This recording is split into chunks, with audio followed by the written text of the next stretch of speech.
Hey y'all, what's up? Eric Garcia here with Gardenomics 101. Welcome back, learners. All right, this is a follow-up video to my 5 things to do in a freeze for your plants.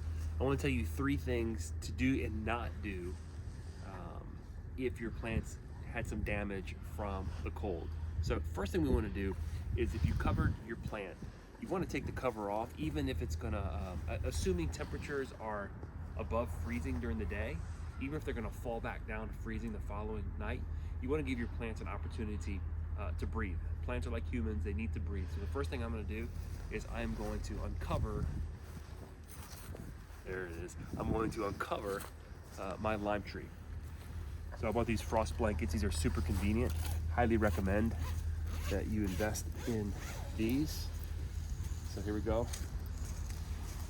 I'm not going to take it completely off just because it's going to freeze again tonight. So you can see here, so the first thing is we want to uncover. All right, second thing is you can see here that some of my leaves are got frozen, right? These are the ones that were touching the actual frost blanket. Down here you can see these are nice and healthy.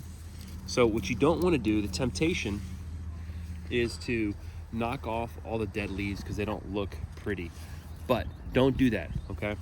Understand your tree just experienced, or your plant just experienced, a ton of trauma in the cold. What happens is, if I knock off a leaf, I'm exposing possibly living tissue to the cold, and we don't want to do that. So leave your plants, leave the leaves on the plant.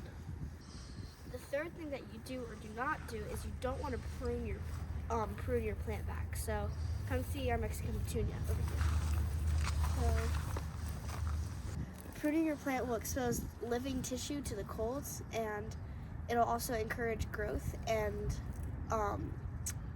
tender growth is more susceptible to the colds. Yeah. And so down here also, so you can see it's going to grow back because there's a little living plant part of it.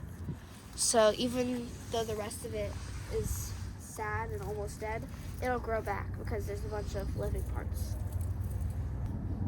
All right, y'all, and since we were down in New Orleans, and in New Orleans we love to give you some lagniappe. For those who don't know what that means, it's something a little extra for free. We're gonna give you a lagniappe thing not to do, is do not fertilize your plants right now. You might think that they look unhealthy and they might need some good nutrients and some good food right now, but you do not want to fertilize until after the winter, because fertilizing again is going to encourage new growth, and new growth is tender, and it's more susceptible to, as Missy told us, it's more susceptible to the cold and to the frost. So hold off, fight the urge to fertilize, deal with the ugly plants in your landscape for a little while, and then once the threat of cold weather or freezing weather is behind, then you can come into your garden, start to prune.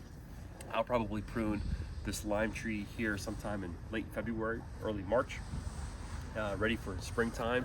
The same thing with my lime tree, and the same thing with the Mexican petunia and other plants in my landscape. So I hope that the cold did not rob you too much of your plants. I hope that you followed some of our 5 tips and were able to save some of your plants from the freeze. But get out there, keep planting.